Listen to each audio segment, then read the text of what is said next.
우리 1절에서 7절까지의 말씀을 함께 보시겠습니다.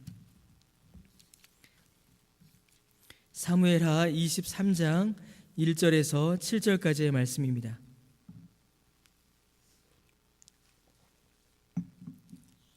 우리 한 절씩 나누어 읽도록 하겠습니다. 사무엘하 23장 1절에서 7절입니다. 이는 다윗의 마지막 말이라. 이새의 아들 다윗의 말함이여 높이 세워진 자, 야곱의 하나님께로부터 기름 부음 받은 자, 이스라엘의 노래 잘하는 자가 말하노라.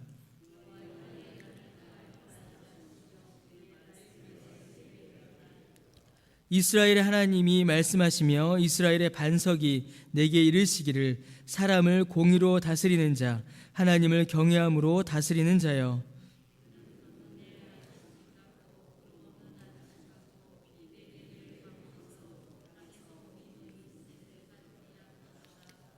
내 집이 하나님 앞에 이같지 아니하냐. 하나님이 나와 더불어 영원한 언약을 세우사 만사에 구비하고 견고하게 하셨으니 나의 모든 구원과 나의 모든 소원을 어찌 이루지 아니하시랴.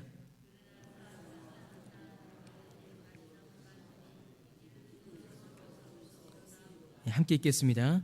그것들을 만지는 자는 철과 창자루를 가져야 하리니 그것들이 당장에 불살리리로다 하니라. 아멘. 예, 다윗의 인생의 마지막에 이르렀습니다. 우리가 다윗의 시작부터 시작하여서 중요한 사건들을 짚어보다 이제 다윗의 인생의 마지막을 오늘 본문을 통해서 이제 보게 됩니다. 어제 우리가 살펴봤던 말씀에서는 다윗이 밧세바와 아주 끔찍한 범죄를 저지르고 하나님께서 그 죄를 질책하시며 회개를 촉구하시는 그 내용을 우리가 어제 본문에서 살펴보았습니다. 그 말씀을 따라 우리도 우리의 삶 가운데 죄를 돌아보고 그 죄를 하나님 앞에 회개하는 일들이 반드시 필요합니다. 다윗의 인생의 마지막에 이르렀습니다. 밧세바와의 그 불륜 이후에 다윗은 온갖 어려움을 겪었습니다. 그리고 이제 그 인생을 마무리할 때가 되었습니다. 그리고 이제 다윗이 그 인생의 마지막 말을 이제 말하고 있는 것입니다. 자, 그런데 1절 말씀에 보시면 지금 이 다윗에 대하여서 설명하는 표현들이 매우 독특함을 볼 수 있습니다. 다윗의 마지막 말이다. 이새의 아들 다윗의 말함이여 라고 할 때 이 말은 단순한 말이 아니라 예언을 뜻하는 말입니다. 그리고 이어서 다윗이 자기 자신을 가리켜서 높이 세워진 자, 그리고 야곱의 하나님께로부터 기름 부음 받은 자, 그리고 이스라엘의 노래 잘하는 자라고 이렇게 설명하는 것을 우리가 볼 수가 있습니다. 높이 세워진 자라는 것은 이제 왕을 가리키겠지요. 그런데 이 기름 부음 받은 자라는 표현은 좀 독특한 표현입니다. 구약 성경에서 기름 부음을 받은 자는 이제 우리가 쉽게 왕, 제사장, 선지자라고 우리가 이렇게 설명을 합니다. 근데 다윗이 자기 자신을 가리켜서 기름 부음 받은 자라고 말하는 것은 자신의 역할이 왕의 역할만이 있는 것이 아님을 우리에게 보여주고 있는 것입니다. 이어서 뒷부분에 이스라엘의 노래 잘하는 자라고 말합니다. 이 말은 다윗이 자기 자신을 가리켜서 내가 가수다라고 말하는 것이 아닙니다. 이스라엘의 노래하는 자라는 이 표현은 여러분 성전에서 성전을 섬겼던 레위인들을 가리키는 표현입니다. 레위인들이 성전에서 노래할 때에 그 노래는 찬양이었고 그 찬양 속에는 하나님의 뜻을 알려주는 계시의 성격이 있었습니다. 그래서 지금 이 1절 말씀에서 다윗이 자신의 말을 가리켜서 그리고 자기 자신을 가리켜서 말할 때에 이 표현은 다윗의 이 마지막 말이 다윗의 유언이 아니다라는 것을 우리에게 보여주고 있는 것입니다. 오히려 이 다윗의 마지막 말은 우리 2절 말씀에도 있는 것처럼 성령께서 다윗을 통하여서 말씀하고 계시고 하나님의 말씀이 다윗의 혀에 임한 곧 하나님의 예언이다라는 것을 우리에게 보여주고 있습니다. 실제로 다윗의 그 개인적인 유언은 열왕기상 2장에 기록되어 있습니다. 지금 오늘 본문에 나타난 이 다윗의 말들, 다윗의 마지막 말들은 다윗의 개인적인 유언이 아니라 오히려 하나님께서 다윗의 입술을 통하여 하나님의 뜻을 드러내시는 예언, 계시라는 것을 우리가 1절과 2절 말씀을 통하여서 분명히 알 수가 있습니다. 하나님께서는 이 다윗의 마지막 말을 통하여서 하나님의 뜻을 드러내고 계신 것입니다. 다윗의 전 인생을 마무리하며 다윗의 전 인생을 정리하며 다윗의 인생을 통하여서 하나님께서 드러내고자 하셨던 하나님의 뜻을, 하나님의 계시의 말씀을 우리에게 보여주고 계십니다. 그 예언, 그 계시는 크게 두 가지로 오늘 본문에 나타납니다. 첫 번째로 하나님께서는 이스라엘을 다스릴 자를 새롭게 세우신다라는 것을 하나님께서 말씀해 주십니다. 이 3절 말씀에 보시면 다스리는 자가 나타납니다. 그런데 3절에 기록된 이 다스리는 자는 다윗을 가리키는 표현이 아닙니다. 여기서 나오는 이 다스리는 자, 곧 사람들을 하나님의 공의로 심판하고 하나님을 경외함으로 이스라엘을 다스릴 미래의 통치자를 가리킵니다. 그 미래의 통치자를 가리켜 돋는 해의 아침빛 같고 구름 없는 아침 같고 비 내린 후의 광선으로 땅에서 움이 돋는 새 풀 같다라고 하나님께서는 말씀하십니다. 여러분, 이 새로운 통치자, 하나님께서 앞으로 이스라엘 가운데 세우실 이 새로운 통치자는 새로운 생명과 구원의 역사를 이루며 새로운 시대를 열 자임을 하나님께서는 다윗의 입술을 통하여 말씀해 주고 계신 것입니다. 다윗의 전생에는 바로 이 통치자를 미리 보여주는 삶이었습니다. 두 번째로 하나님께서는 다윗을 통하여 두 번째 예언을 주시는데 그것은 바로 이 새로운 통치자가 와서 이룰 새로운 나라입니다. 이 새로운 통치자, 앞으로 이스라엘 다스릴 새로운 통치자는 5절 말씀에 보면요, 그의 집을 하나님과 맺은 영원한 언약을 통하여 견고히 세울 것이다 라고 말씀하십니다. 이 새로운 통치자가 행하는 모든 구원과 소원을 그의 집, 곧 그가 다스릴 새로운 나라에서 모두 완전히 성취할 것입니다. 그리고 그 나라는 구원과 심판이 공존하는 나라로서 새로운 통치자의 다스림을 받아 순종하는 자들은 들어가고 이를 거부하는 자들은 버려질 경계와 구별이 있는 나라라는 것을 보여줍니다.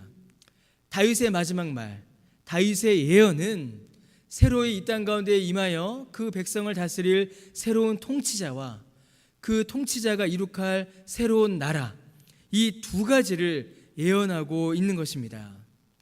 사랑하는 성도 여러분, 하나님께서 다윗의 입을 통하여 말씀하시는, 다윗의 마지막 말을 통하여 말씀하시는 앞으로 나타날 새로운 통치자, 구원자, 새로운 시대의 주인이 왕은 여러분 누구를 가리키겠습니까?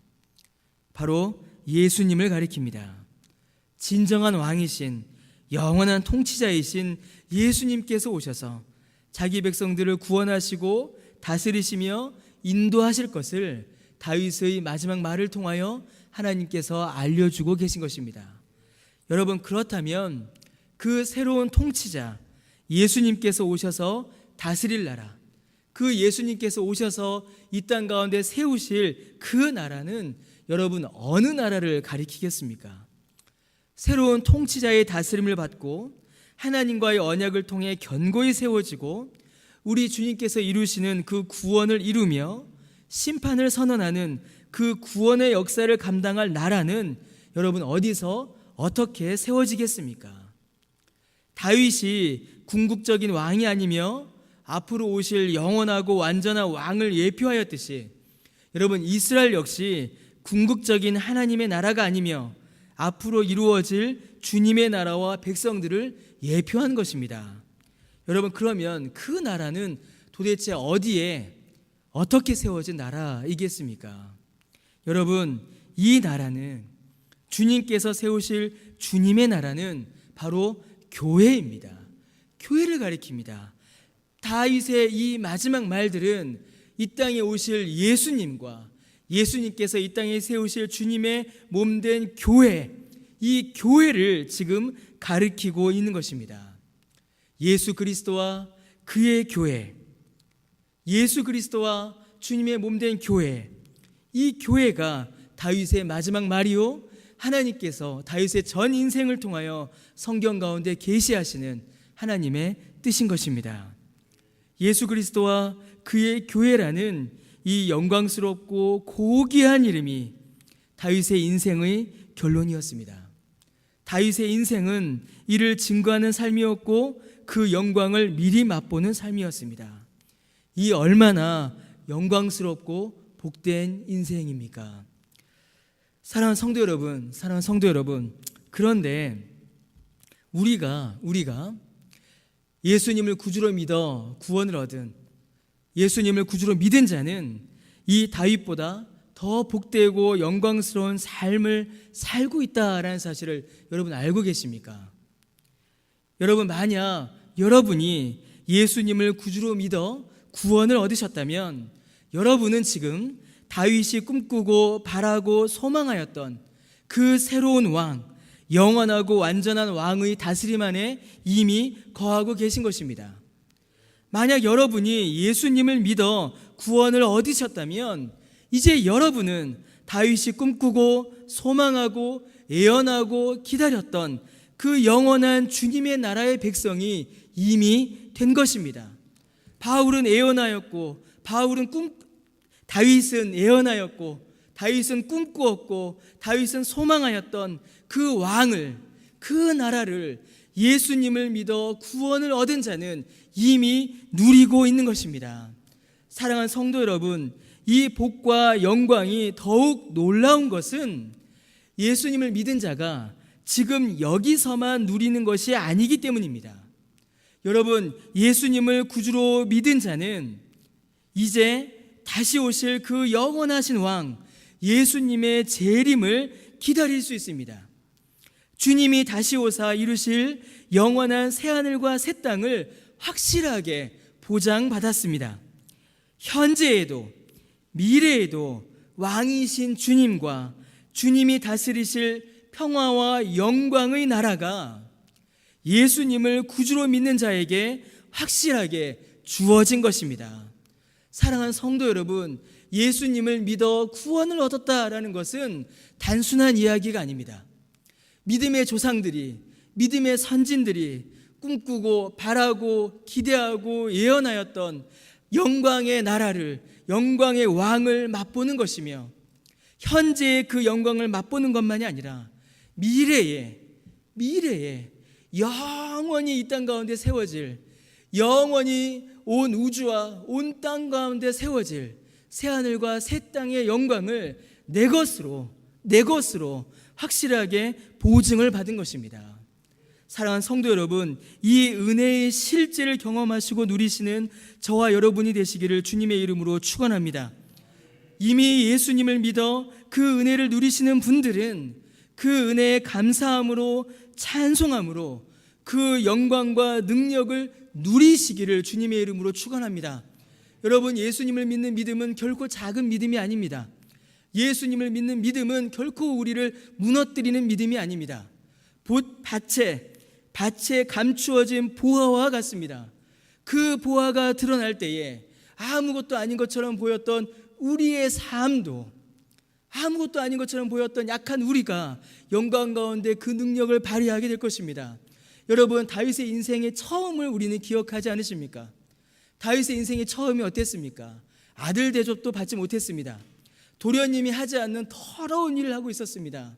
전쟁터에 갔을 때 형에게 구박이나 받던 그런 구박덩어리가 다윗이었습니다. 다윗이 또한 어떻게 했습니까? 큰 죄를 저질러서 하나님 앞에 범죄하고 사람 앞에 범죄하여 주저앉았던 자가 다윗이었습니다. 그러나 그 다윗이 새로운 왕과 새로운 나라를 꿈꾸며 그의 인생이 영광 가운데 있었습니다. 여러분, 우리는 그보다 훨씬 더 영광 가운데 있는 삶을 살고 있는 것입니다. 사랑하는 성도 여러분, 그러나 안타까운 것은 아직도 이 은혜를 누리지 못하시는 분이 우리 안에 혹은 우리 교회 안에 여전히 계신다라는 것입니다. 교회 안에 출석하는 것만으로 되는 것이 아닙니다. 예수님을 구주로 믿어 예수님을 구주로 영접하는 그 믿음이 없다면 이 은혜와 이 영광의 다스림, 이 영광의 나라는 남의 나라입니다. 남의 것입니다. 사랑하는 성도 여러분, 아직도 예수님을 구주로 믿지 못하여서 이 은혜를 누리지 못하시는 분이 계시다면 예수님을 구주로 믿어 예수님을 영접하여 이 은혜 안에 들어오시기를 간절히 주님의 이름으로 축원합니다. 그리고 우리가 그 소식을 전하는 저와 여러분 되시기를 바랍니다. 사랑하는 성도 여러분, 우리는 삶의 마지막에 우리에게도 마지막 때가 오겠죠. 각자 다른 때에 각자 다른 곳에서 각자 다른 모습으로 아마 이 땅을 떠나게 될 것입니다. 각자 다른 때에 다른 모양으로 다른 곳에서 이 땅을 떠나게 되겠죠. 그날이 언젠가는 저와 여러분 우리 모두에게 찾아올 것입니다. 그러나 소망하기는 각자 다른 모양으로 이 세상을 떠난다 하여도 모두가 동일한 영광 가운데에 우리가 이 땅을 떠나게 되기를 소원합니다. 여러분, 다윗이 그 인생의 마지막에 예수 그리스도와 그의 영광스러운 교회를 증거하였습니다. 그의 인생의 마지막에 예수 그리스도의 복음과 그의 교회가 드러났습니다. 사랑하는 성도 여러분, 그렇다면 우리의 인생의 마지막도 그렇게 기억된다면, 우리의 인생의 마지막도 그렇게 마무리된다면, 우리의 인생의 마지막도 그렇게 평가된다면 그 인생이 얼마나 영광스럽고 복된 인생이 되겠습니까? 우리가 우리의 인생의 마지막을 정리할 때에 누군가 우리의 인생을 평가할 것입니다. 그때에 이 사람은 예수 그리스도와 그의 영광스러운 교회를 증거한 사람이다. 이 사람은 예수 그리스도와 그의 교회를 위하여 산 사람이다. 이 사람은 예수 그리스도와 그의 교회를, 그의 나라를 이 땅 위에 이뤄간 사람이다. 이 사람은 현실의 삶을 예수 그리스도의 다스림과 그 나라의 영광을 누리며 살았으며 다시 오실 주님과 주님께서 이루실 새하늘과 새 땅의 소망으로 산 사람이다. 여러분, 그러한 평가를 받는다면 얼마나 영광스럽고 얼마나 복된 삶이 되겠습니까? 저는 최근에 어떤 목사님의 그 소천의 소식을 들었습니다. 평생을 신학교를 섬기시며 평생을 말씀을 연구하시고 후학들을 길러내시고 목사들을 길러내신 어떤 목사님의 그 소천의 소식을 제가 최근에 들었습니다. 근데 제가 그 소식을 듣고 참 가슴이 먹먹했습니다. 한동안. 어떻게 소천하셨냐면 그 전날 밤까지도 그 다음날 있을 강의를 준비하셨다라고 합니다. 강의를 준비하시고 성경을 연구하시고 내일 제자들에게 무엇을 가르칠 것인가 강의록을 쓰시고 그렇게 다음날 있을 강의, 다음날 있을 신학 강의, 다음날 있을 하나님 나라의 증거를 이렇게 준비하셨다라고 합니다. 그렇게 준비하시다가 다음날 아침에 돌아가신 겁니다. 그러니까 주무시는 중에 소천하신 거죠. 그래서 제가 그 이야기를 듣고 한동안 가슴이 먹먹했습니다. 정말 가슴이 먹먹했습니다. 그 인생의 마지막 순간까지 하나님께서 허락하신 그 인생의 마지막 순간까지 예수 그리스도와 예수 그리스도의 복음과 그의 교회를 이 땅 가운데 증거하며 이 땅 가운데 드러나며, 여러분, 그 영혼이 얼마나 충만했겠습니까?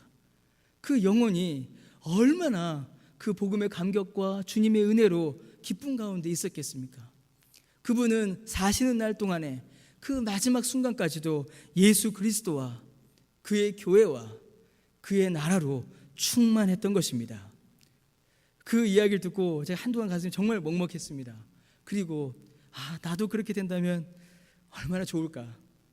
나도 그렇게 된다면 얼마나 기쁠까? 정말 마지막까지 주님의 교회와 복음을 생각하다가 전하다가 그 영광이 나에게 임하였으면 얼마나 좋을까? 그런 기도를 했습니다. 사랑하는 성도 여러분, 그러한 말들로 우리의 인생이 평가되기를 소원합니다. 그것이야말로 참된 복이 아니겠습니까? 그것이야말로 참된 영광이 아니겠습니까? 다윗보다 더 큰 영광의 복이 아니겠습니까? 그러한 삶을 살아가시는 저와 여러분이 되시기를 주님의 이름으로 축원합니다. 지금도 미래도 영원한 왕이신 우리 주님 안에서 그 나라의 영광 안에서 사시는 저와 여러분이 되시기를 주님의 이름으로 축원합니다. 더하여 우리가 한 가지 더 기도하고 기억해야 할 것이 있습니다. 한 가지 더 기억해야 될 것은 우리가 이제는 이 은혜로 살아가기 위하여 더욱더 기도해야 한다라는 것입니다. 우리 개개인이 그 믿음 가운데 세워지길 기도해야 하며, 우리 교회가 주의 말씀 가운데 세워지길 위하여 기도해야 하며, 더하여 이 땅과 이 나라와 이 민족을 위하여 우리가 또한 더하여 기도해야 합니다. 왜냐하면 하나님께서 이 땅 가운데에, 이 나라 가운데에 주님의 교회를 세우시며 주님의 백성들을 이끌어 가시기 때문입니다. 그래서 우리는 이 나라를 위하여 또한 이 땅을 위하여 주 앞에 소원을 두고 더욱더 간절히 기도해야 합니다. 주님의 나라가, 주의 뜻이 우리 삶 가운데에, 주님의 교회 가운데에, 이 땅 가운데 이루어지기를 기도하며 나아가야 합니다. 사랑하는 성도 여러분, 다윗이 누렸던 그 영광과 복을 더욱더 충만히 누리시는 저와 여러분 되시기를 주님의 이름으로 축원합니다. 기도드리겠습니다. 하나님, 다윗의 인생을 우리가 살펴보았습니다. 다윗의 인생 가운데 있었던 중요한 사건들을 돌아보게 됩니다. 그의 인생의 시작과 그의 인생의 마지막을 살펴봅니다. 하나님께서 그를 높이시며 그에게 예수 그리스도의 복음과 그의 교회에 대한 소망과 영광을 주셨음을 우리가 보게 됩니다. 하나님, 우리에게도 이 은혜를, 이 영광을 허락하여 주옵소서. 예수님의 이름으로 기도드립니다. 아멘.